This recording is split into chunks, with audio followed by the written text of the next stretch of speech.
Hey everyone, Gallifrey Forever 97 here today to rank my worst to best for the 10 episodes of Doctor Who Series 12. It's been a few months now since Series 12 as of recording this, so with some distance from the series I thought it would be good to share my personal list. Overall, Series 12 hit a lot of punches with many shocking moments for fans, whilst keeping in tone with Series 11. But like every series, there's always a mixture of good and bad episodes. Before I start though, please feel free to let me know your own personal episode ranking in the comment section below.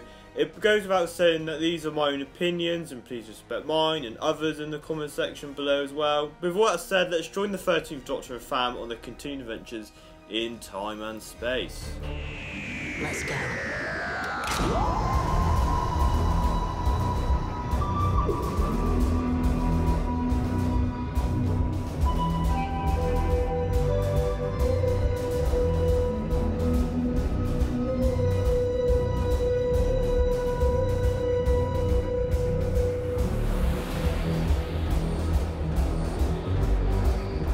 Number 10. Orphan 55. The Doctor and fam get the chance to go on a holiday resort for a relaxing time, but it doesn't last long. The drugs are really cool design with an impressive horror style sequence at the beginning of the story with dark lighting and only glimpses of them. The story has some core issues however, with having way too many characters, all who have arcs but not enough time.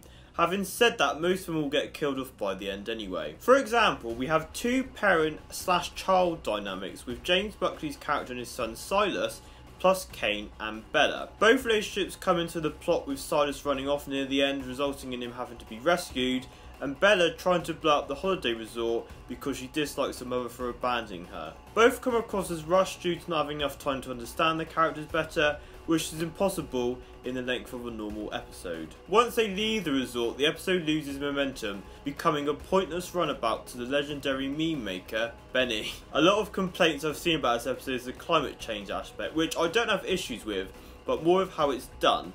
Because it's such a late last minute twist about the planet being Earth, there's not enough time to really delve into the issue. Instead we get a summary speech from the Doctor talking to the fam and the audience, which doesn't feel earned.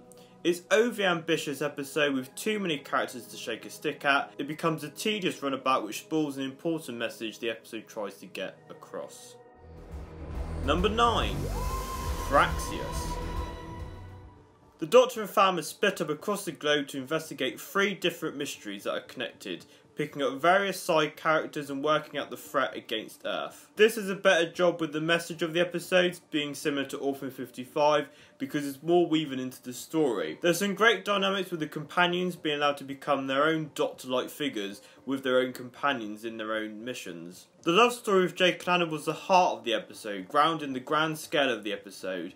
The visuals of the different locations and the way the alien disease infects and blows up the person infected was very impressive. It's a great setup, but as more of the mystery is revealed, the less interesting it gets.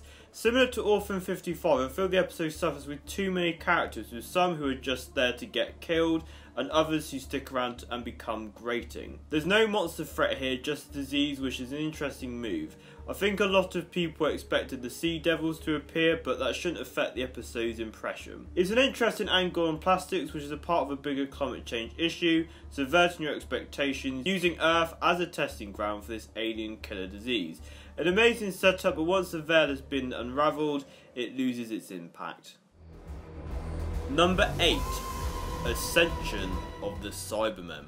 Continuing on from the setup of episode 8, part 1 of the series finale sees the end of the cyber war and the beginnings of something greater. Although odd at first, we follow the life of Brendan from birth to death, going alongside the Cybermen story.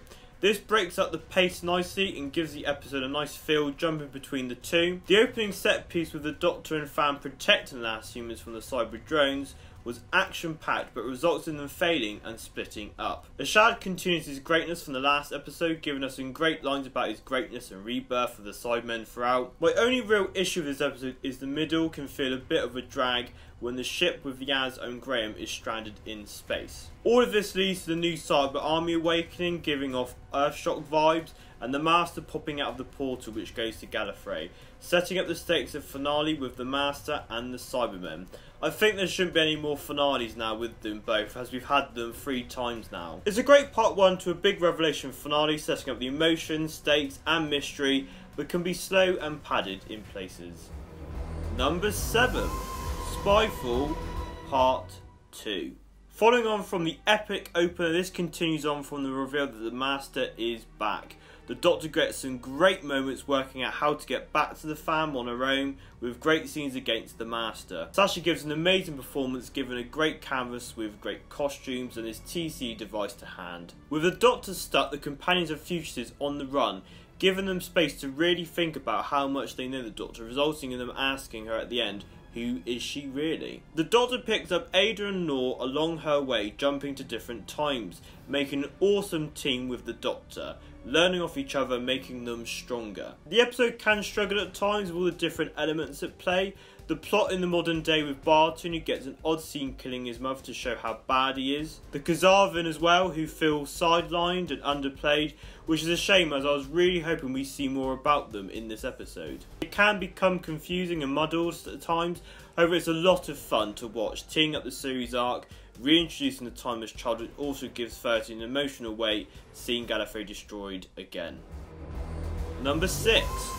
Spiteful Part 1. The epic James Bond style global adventure with the surprise reintroduction of the Master, played by Sacha Dhawan. Similar to Praxis, with a global start kicking off the story, seeing all the different spy missions and then being killed off by the Kazarvin, who are very ambiguous, leading to a lot of mystery and intrigue. We get great guest stars with Lenny Henry, who plays a rich and ambiguous Daniel Barton, and Stephen Fry, who sadly gives some exposition and pops it. There are numerous film-style action set pieces, including multiple car chases and alien attacks. We get a reintroduction scene for the 4 leads as they are picked up by MI5. We get to see the fam trying to fit in with their normal lives, making excuses for why they've not been around, and the Doctor at mechanics fixing the tyres, which is an amazing visual. The Doctor and Graham are out in the outback with O, who's an old friend of the Doctor, teasing his true identity throughout, which is amazing for rewatching to pick up all the clues. Yaz and Ryan investigate Daniel Barton, with Yaz almost dying, which is great to see have a pivotal emotional moment. All this leads to the shocking action-packed cliffhanger with the Master back, the fam falling to their deaths, and the Doctor trapped by the Kazarvin. It's an entertaining real-world style story which I feel is Chibnall's strongest writing. Movie-style scale which gives us great character moments for the companions, plus giving fans a surprise no one saw coming. Number 5. Fugitive of the Jadoon. On the surface, this looks to be a fun adventure with the fam and the Jadoon, but bulldozes into surprise after surprise. This episode sees the return of fan favourite Captain Jack after years off screen, and gives us something new with a new Doctor played by Joe Martin. The first part is the start of the Jadoon adventure, which is fun to witness, seeing them invade Gloucestershire, whilst also setting up the Ruth Doctor teasers. The fam and the Doctor again split up to give the Doctor a journey to go on and discover who Ruth is, whilst the fam are being entertained by Captain Jack, who warns them about the Cybermen arc of the series. This episode feels very separate to the episodes before and after this, as it feels nostalgic, Moffat-esque, very story arc driven and subverting. You're probably asking yourself, why isn't this higher on the list with many great things in it? For me, in hindsight, the episode doesn't flow very well. Once the Captain Jack stuff is introduced, your mind is distracted by that. Then when that's finished, we immediately get revelation of Ruth as a Doctor and have to deal with all that stuff as well. It's a lot for one episode. Maybe if the Captain Jack revelation was in another episode, maybe giving it more time for Gat to be developed, who's the villain. Who knows, but it's an episode of the best moments from the series. However, I just don't feel it flows as a whole on its own, but it sets up the return of Jack for the future, and also the return of the new Doctor / old Doctor, which hopefully we'll see more of in Series 13. Number 4. The Timeless Children. The divisive finale which flipped everything we know about the Doctor upside down. I think your thoughts on this episode really depend on your thoughts on the Timeless Child reveal. The other stuff surrounding that is glorious though, with Graham and Yaz trying to escape the Cybermen ship, using Cybermen suits, which was a nice callback to the original Dalek story. Ryan fighting with Koshamus and the other kid against a group of warrior Cybermen, which is a new fan favourite design, and the Doctor being tormented by the Master about the origin of the Time Lords and her. Again, similar to Ascension of the Cybermen, it strikes a great balance between the explanation of the Timeless Children and the action with the Cybermen. My only complaint is another reuse of the Master and the Cybermen for another series finale. The Time Lord Cybermen hybrid looks cool, but sadly the Cybermen get pushed to the back with a shard being miniaturised by the Master. Having said that though, when their real plans are revealed about them becoming robots, the Master gives some great commentary about how bad an idea that is. I'm a personal fan of the revelations from this finale.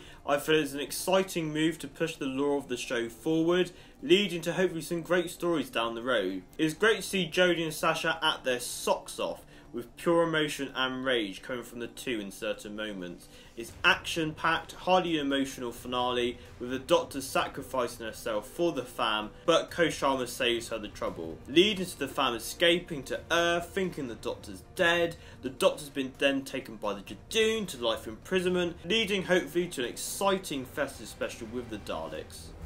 Number 3. Can You Hear Me?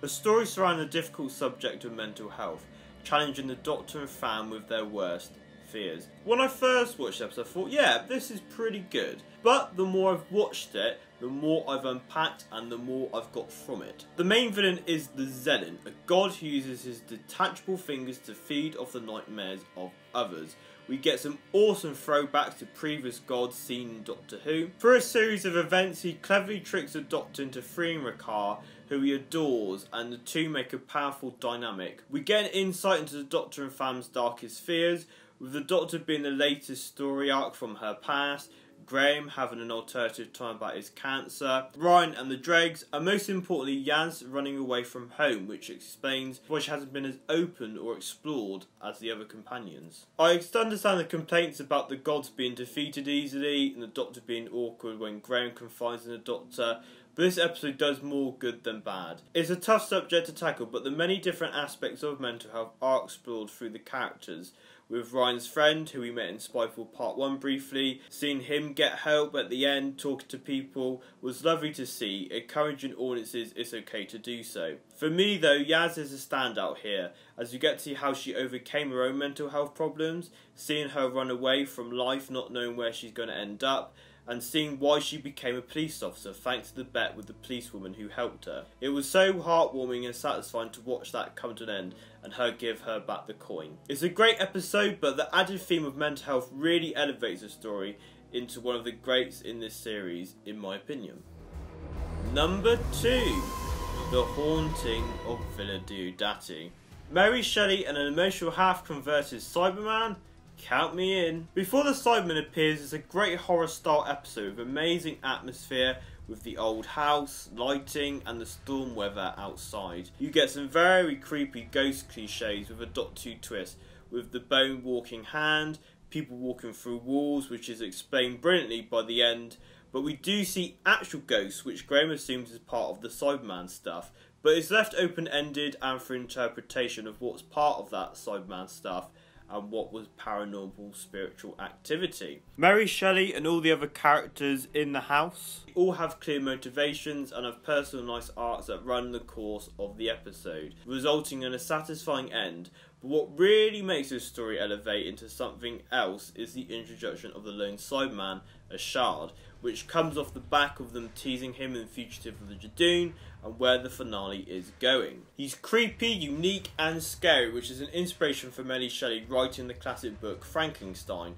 We can now add this to the cyber ship causing destruction of the dinosaurs from Earthshock. From the costumes, the fear of the episode, it sells the enclosed setting for when the Cyberman comes in, which is threatening and gives a terrifying presence of being hunted by him. His motivations are clear and he will not stop. Jodie gets amazing comedy moments, but more importantly, angering rage scenes for her Doctor, which we've not seen up to this point, as she's put into a corner with a hard decision to make. It's a gorgeous episode on the script and on the screen, which is a classic Who horror style story giving vibes of the Hinchcliffe era, but simultaneously setting up the epic finale to come. And at number 1, Nikola Tesla's Night of Terror. My personal favourite from Series 12, which may shock some people, as I've not seen it very high on other people's lists. From the get-go, with Tesla's introduction trying to sell his invention, to the end where he walks away from the fam a more accepting and positive man, it's really satisfying to watch. It's got a great pace balance in the drama between the characters and action. The parallels between the Doctor and Tesla are clear, and it's great to see the Doctor being able to confide in someone who understands her struggle. The Skifra, the scorpion alien style creatures which look amazing, who are trying to steal Nikola's genius for their own means. This is of course a parallel to real life adversary Thomas Edison, who in the episode has some great challenging scenes against Graham. Angie Mahindra plays the queen of the Skifra, who fully embodies that villain role, challenging the 13th Doctor up close when they have their talk downs. Both her and the actor who plays Nikola Tesla really hit out the part of their portrayals. There's some amazing sequences in this, including the train chase, the montage preparing to take on the Skifra, and Yaz with Thomas Edison on the run from the scorpion alien creatures. It's everything you want from a Doctor Who story, striking that perfect balance in all the aspects, in my opinion. A story that can be put on at any time and you can soak up everything I love about the show. So there you go, that's my ranking of the episodes for Series 12. Hope you enjoyed it. Please comment, like and subscribe. You can follow on Twitter, Facebook, Instagram. Links to stuff in the description below. What are your rankings for the Series 12 episodes? Let me know all your thoughts in the comment section below, and please be civil. Let me know in the comments below what trailers or rankings you'd like to see me do in the future. All your suggestions are welcome. But until next time, thank you very much for watching. Bye bye!